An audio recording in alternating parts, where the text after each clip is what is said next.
On today's hot sheet, I'm discussing a showdown between the White House and the Fed over rates, Mark Zandi's insights on housing, as well as this week's unemployment report. It's a big one. Today is Thursday, March 6th, 2025. I'm Byron Lazine, and the hot sheet starts now.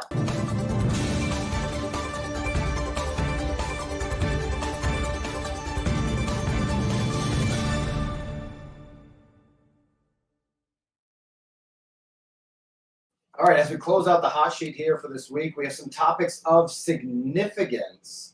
What's going on with the White House and Fed over interest rates? We've had a great week of interest rates. Is that going to continue into the future? Mark Zandi's comments around all things housing, as well as the impact on tariffs, the impact on housing with tariffs, they're fascinating. We'll get into that, as well as a unemployment report that we haven't seen in quite some time. So make sure you're subscribed to this channel. It's the best way to support everything we're doing at BAM. It's absolutely free, the subscription and notification bell. If you're new to the hot sheet, you're getting value. You're a couple weeks into the hot sheet. We do this show every Monday through Thursday when the markets are open, 9:30 on the East, 6:30 on the West. If you're just getting into it, share the show. Share this message with others. Send a text with the hot sheet show. It's on our live tab on YouTube every 9:30 Monday through Thursday, or 6:30 on the West Coast, Monday through Thursday. The replays are available on Apple or Spotify, and really appreciate pulling more people in to what we're doing here on the hot sheet. For everybody who wants a 24-hour look back on all things housing from a real estate professional standpoint, agent, attorney, a lender, inspector, appraiser, from the real estate professional perspective. All right, let's jump in now to this report here from HW titled "The Showdown Between the White House and the Fed on Mortgage Rates." The White House and the new administration has said multiple times, we're looking for rates to come down. Jerome Powell, the Fed chairman, has said multiple times that he or the FOMC does not engage in politics. Now, we can find instances from the past that would question those statements, but I think overall, the FOMC and the Fed has done a pretty good job of staying out of politics. They've done, I would say, overall, a fairly good job of staying out of politics. Now, doesn't mean that there have been times where I've disagreed with statements urging Congress to print that last $2.3 trillion. You might look at that mistake and say, or at least that encouragement from Jerome Powell, and say, well, that's bad. That's like as bad as it gets in terms of, where I would, place blame for the Fed. So White House actively pushing for lower rates so that they can get a boost to housing. So the affordability gap between renting and buying a house starts to close a little bit.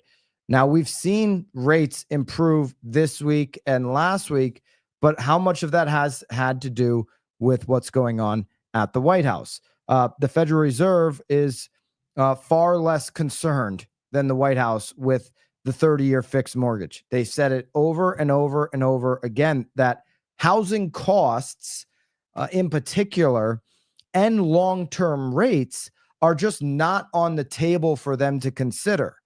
They have a mandate, okay, which is to get inflation down to their 2% target while maximizing employment. The employment side of things might be getting a little tougher. We're going to talk about that here in just a second. If the economy were to fall into a recession, of course, then bond yields and mortgage rates would likely fall regardless of what the White House or the Federal Reserve does. That is just typically what you see. We don't want recession. We're not rooting for it. I hope nobody's rooting for people to lose jobs, but that's the reality. And it's something that Logan over at HW has said multiple times, like, we're not going to really see the relief we want on the 30-year fix until the labor market breaks. It may be breaking, right, or starting to break right now. We'll see. That's 1 week of data, which we're going to look at here today, doesn't tell you a whole picture. The Federal Reserve controls approximately right now 65 to 75% of the shifts in the 10-year yield and mortgage rates, according to Housing Wire. Okay, so that Jerome Powell has said that he's saying that that's not the case. Okay. If you go back when they were buying mortgage-backed securities, it certainly had something to do with mortgage rates.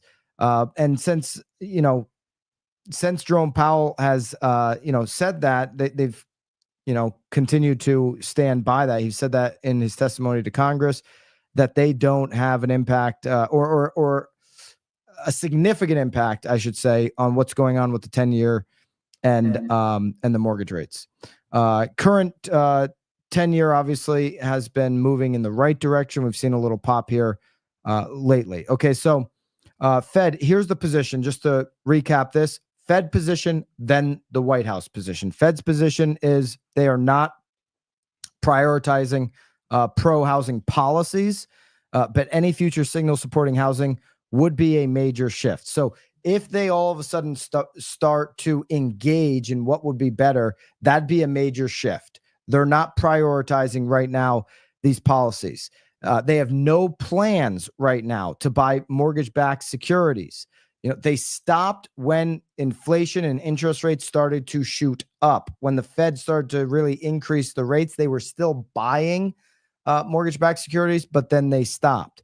They were buying mortgage-backed securities, though, from the recovery of the great financial crisis all the way through and into COVID, and they almost increased that. Okay, so when the Fed is not a buyer like they're not today on mortgage-backed securities, you have far less demand, and when you have far less demand on mortgage-backed securities, it's one of the reasons why you're going to see the interest rate, the long-term interest rate on the 30-year fixed, continue to move up. Right now, no plans, Fed position to buy mortgage-backed securities. Could we see, and this is one of the theories that has been floated out there, could we see the Trump administration, the White House, put pressure to start buying mortgage-backed securities if the markets don't, push these rates down organically, so to speak? Would you see the White House try to manipulate the market? Because to me, mortgage-backed security buying is a manipulation of the market. Could you imagine the White House? Could you imagine the federal government manipulating the market to get a political win? I don't know. What do you think? Have we seen that in the past? We certainly have, from both sides of the aisle. Okay. But they have no plans to do that right now, unless a zero interest rate policy is reinstated. Okay. So it would take Congress to basically put that policy in. They would start, then they would start doing it. Zero interest rate policy is something that you only do in a full-blown recession. Okay.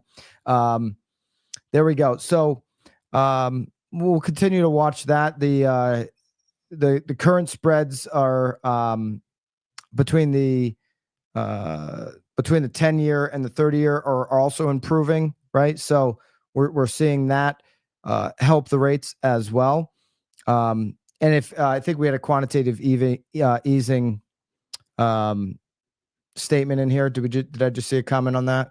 Quantitative easing, the gift that keeps on giving. Stopping quantitative easing would shift these conditions, but it's still active. Okay. And that hasn't really, well, if you were to stop quantitative easing, then the ongoing quantitative tightening, rather, we probably would see a whole different story here. So, all right, the White House's position.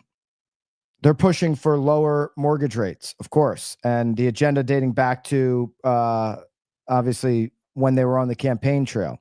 They want to ease the pressure on builders. Builders are now builders are now under a lot of pressure. We talked about that with Ivy Zellman. Okay. They also believe it would help consumers' affordability. Now, the White House doesn't have a lot of tools to just get rates dropped. Okay, so they got to either lobby, apply pressure, or get Congress to pass something, out of the ordinary, like we're talking about with a zero interest rate policy. That's only going to be used in a recessionary time, in a COVID-like time, something like that. Internal White House surveys show that mortgage rates are a top consumer concern. Consumers want lower mortgage rates, either to buy into that nice to have house, that next neighborhood I want to be in, that move up, move down, or I just have an expanding family, need to do it.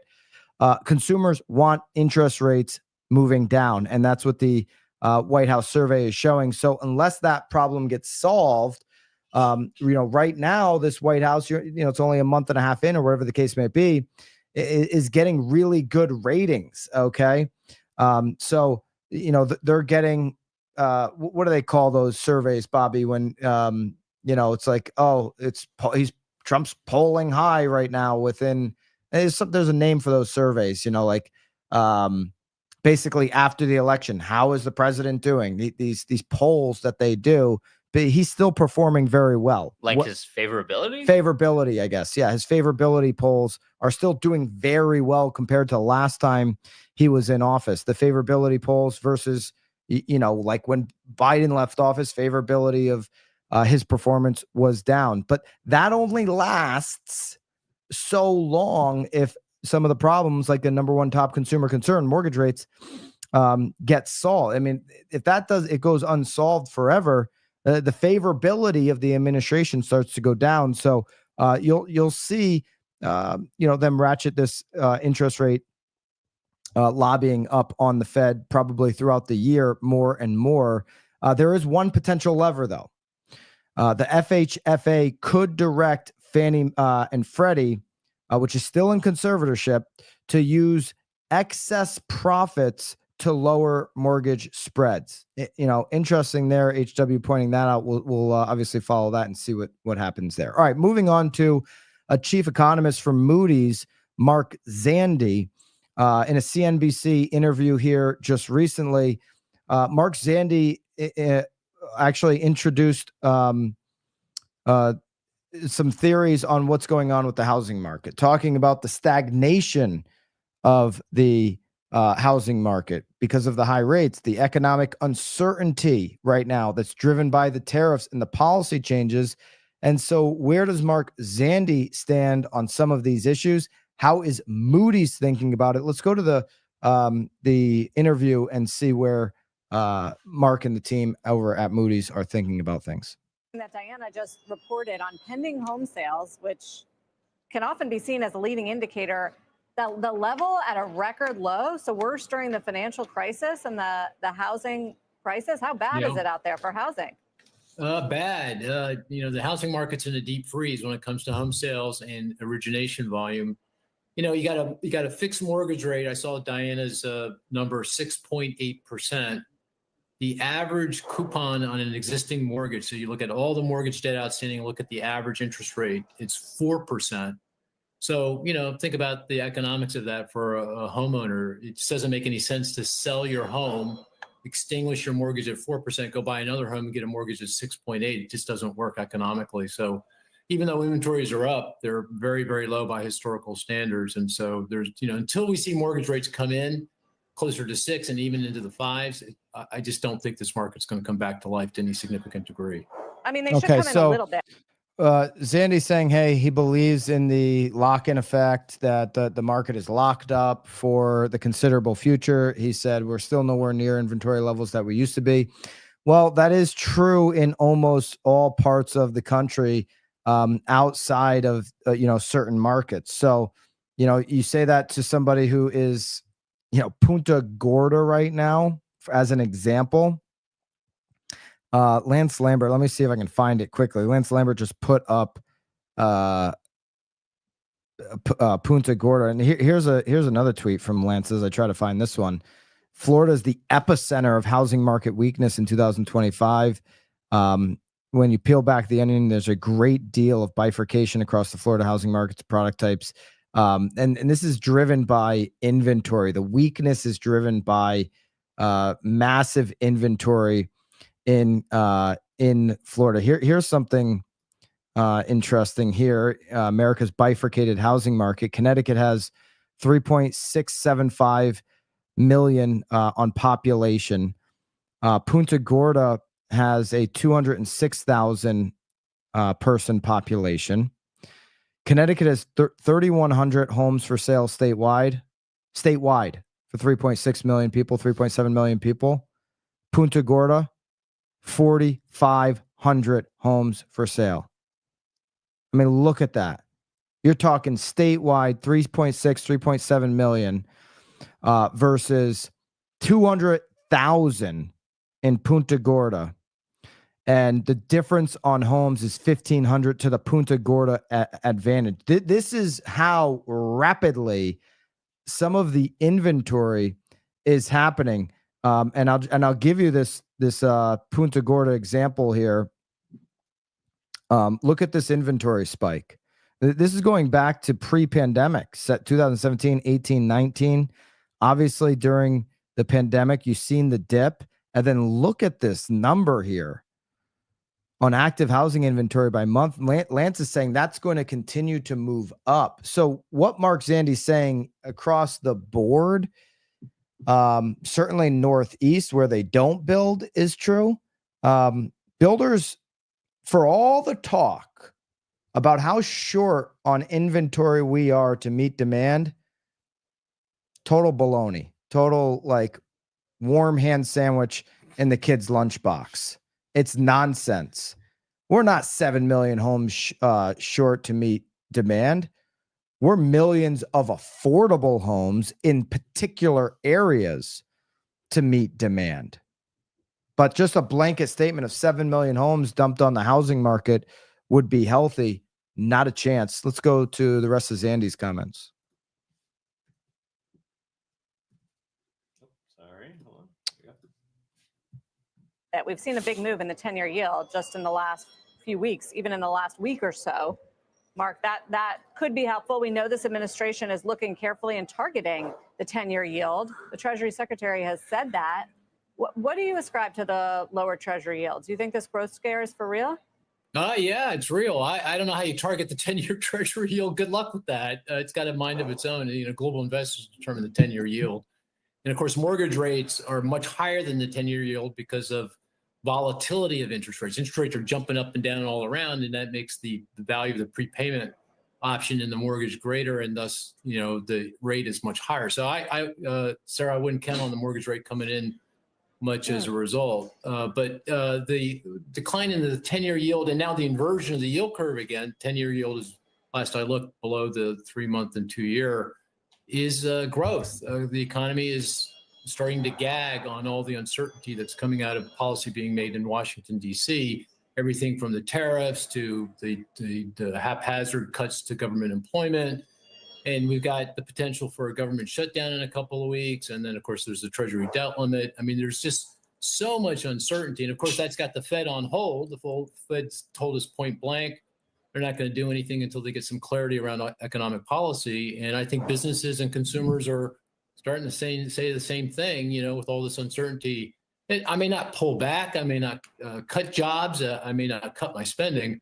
But I'm certainly going to be much more cautious in all those things going forward. And it's reflected in the data. One more data point, again, today's data. GDP in the first quarter is tracking now close to 1%. So we grew 3% last year almost. In the fourth quarter of last year, we grew over 2% annualized. And now we're tracking 1% in the first quarter. So that gives you a clear sense of the trajectory here. Yeah. Okay, so pause it right there, and we're going to finish up with the rest of his thoughts. One thing he said there is, and this is where I didn't really understand the 65, 75% comment here in the Housing Wire piece about the Fed's influence on the 10-year. I just want to make sure that I got that right, because I agree with what Zandi's saying. Like the 10-year has, what he said, a mind of its own. It's influenced by global investors. How they're feeling about long-term investments. You're seeing this week, they're pulling money out of equities. They're putting it into the 10-year as an example. Okay. And so when they're putting the money in the 10-year, that's lowering the yield. the 10-year yield being lowered is lowering the 30-year fix. So I'll look for that to make sure we have that right, because I've never heard that out of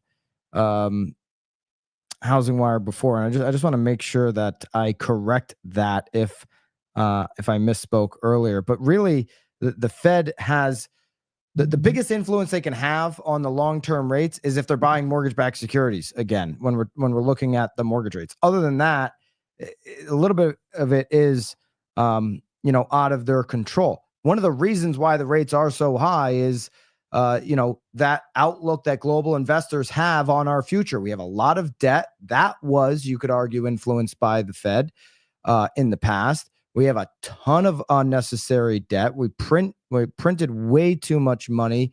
We overprinted, overextended ourselves coming out of COVID, and those would be reasons. But all right, let's get into the rest of Zandi's comments. I'm just going to try to find that one statement there. Well, Mark, I have to say, you did warn us. I remember when there was all this excitement after the Trump win about animal spirits and deregulation and taxes. You said the tariff uncertainty could start to weigh. I guess is that the number one economic risk?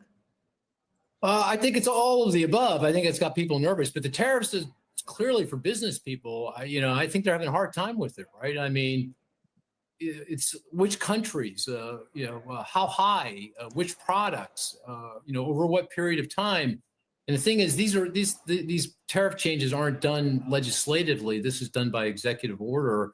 So it can change in an instant. The president can decide one thing or the other and execute on that. And I think business people see that. I'm a business person. I make investments, and when I think of an investment, it's pretty simple. I open up a spreadsheet. I put in the revenues I expect. I look at the expenses that I'm going to incur. I calculate a return. I compare that to my cost of capital. But every cell in that spreadsheet, you got to fill it in. Otherwise, you can't calculate your return. Yeah. And I think businesses are having a hard time filling in that spreadsheet. Figuring that out. Yeah, Mark, thank you for joining us. Always good to talk to you, Mark Zandi from Moody's Analytics.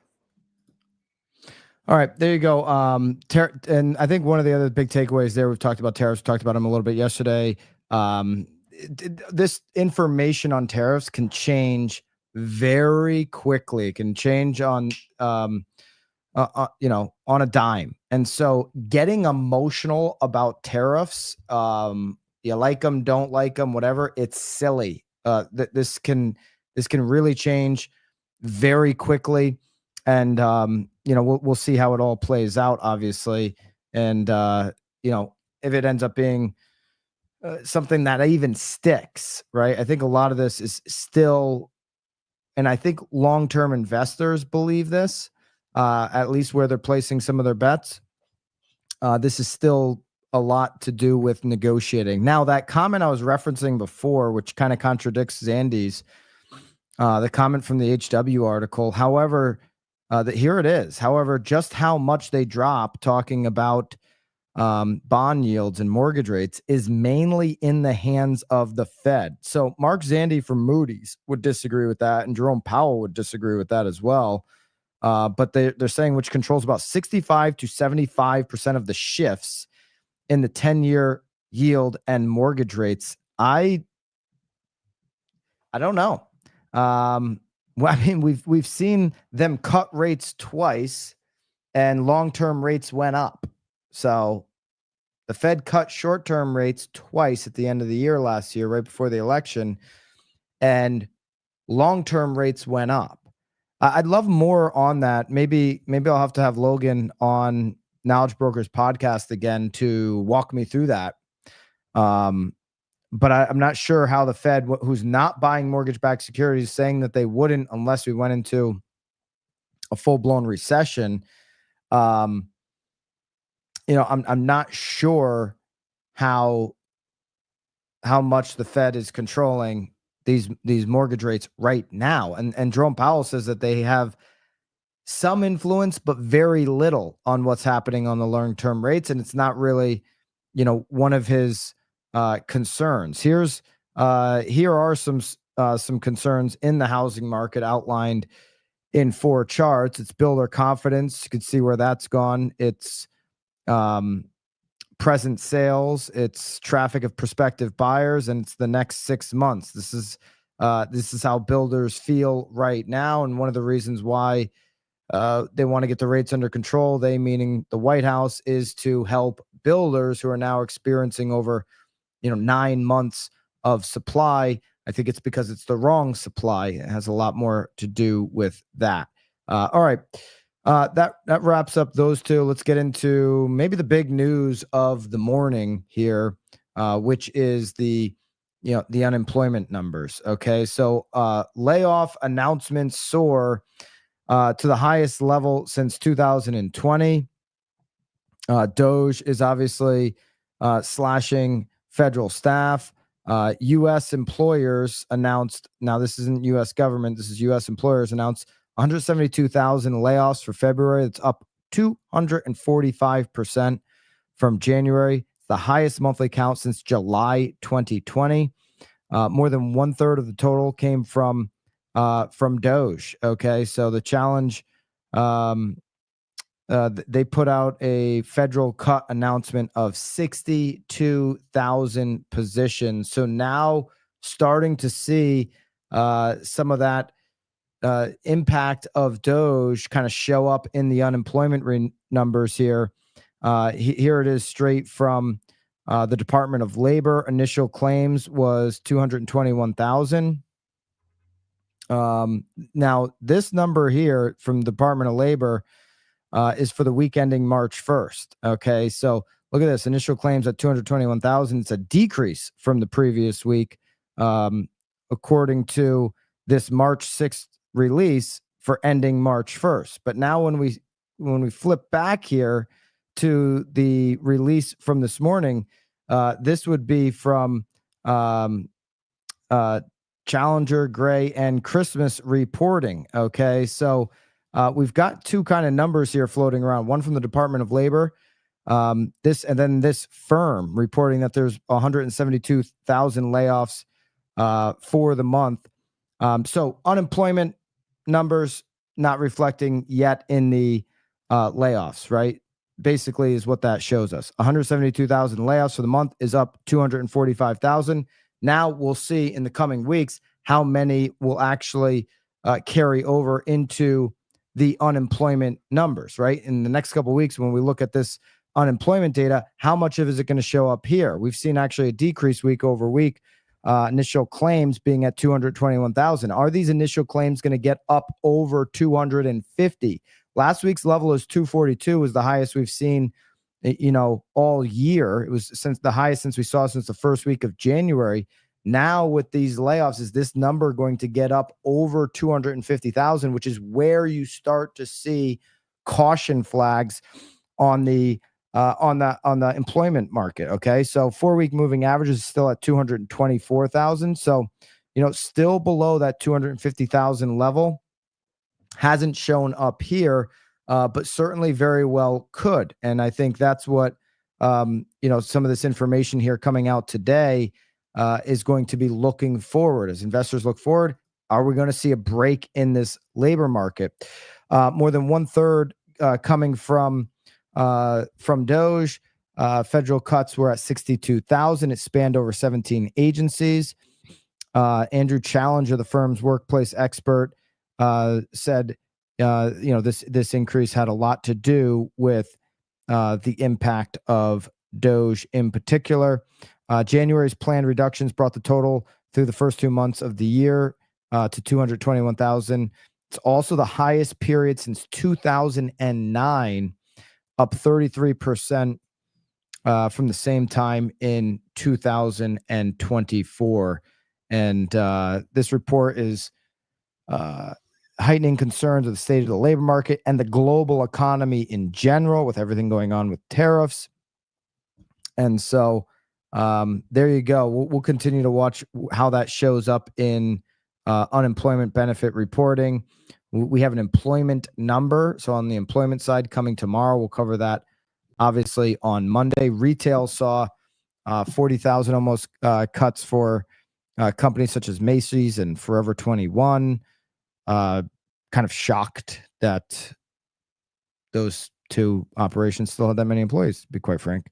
The sector's cuts in 2025 are up nearly sixfold from where they were in 2024. Technology firms had reductions. So we're seeing an economy right now that has uncertainty. It's not just the builders, it's consumers, it's the economy. Those uncertain feelings haven't shifted. Those uncertain feelings that were here pre-November election, that were here between November and J 20th, and now after President, those uncertain feelings about the economy in a lot of in a lot of areas is still very relevant. Okay. Here are the insured unemployment rates per location. Highest as of February 15th, you had Jersey, Rhode Island, Minnesota, Massachusetts, Montana, Washington, California, Illinois, Pennsylvania, Connecticut, Michigan, and New York. That's your top 12. The largest increase in initial claims, Mass, Rhode Island, Illinois, Wisconsin, Missouri. Largest decreases in initial claims, Kentucky, California, Tennessee, Washington, and Texas. Okay. There you go. That's we're going to take a look at the 10-year real quick, as well as the 30-year. Here's where the 10-year starting off the day here today. This is up a little bit from the low spots yesterday, right? We got as low as, under 4.15. We're now almost at a 4.3, 4.298. This is still relatively low for the last 30 and relatively low for the last 3 months. We did see the 30-year basically move sideways yesterday, just a tick up from 6.7 the day prior to 6.72. We don't have the weekly until today. Last week was 6.76. We'll probably see that maybe even potentially move down. Today's reading might move up a little bit. The 10-year, surprisingly, with some of this jobs data moving up instead of down. To get all the information and access that we have here on the hot sheet, make sure that you join the community over at BAMX, now on School, the #1 community and education platform worldwide. You can jump right into your hot sheet data and show notes right here. Each and every single hot sheet, we release all of the data and information to you right into the hot sheet classroom, as well as all of our content each and every single week. All of our new content drops come out on Friday. That happens right here with all of the copy and customization and how-tos available for you right at your fingertips. Join BAMX on school.com/BAMX. Join today, as those opportunities are moving up in pricing soon. Everybody that gets in now is grandfathered for life. All right, there you go. There's your hot sheet. Hope everybody has a great day. We'll have a walkthrough here on the channel later on today. And I'll see you over on Knowledge Brokers podcast tomorrow. Until then, of course, toodaloo.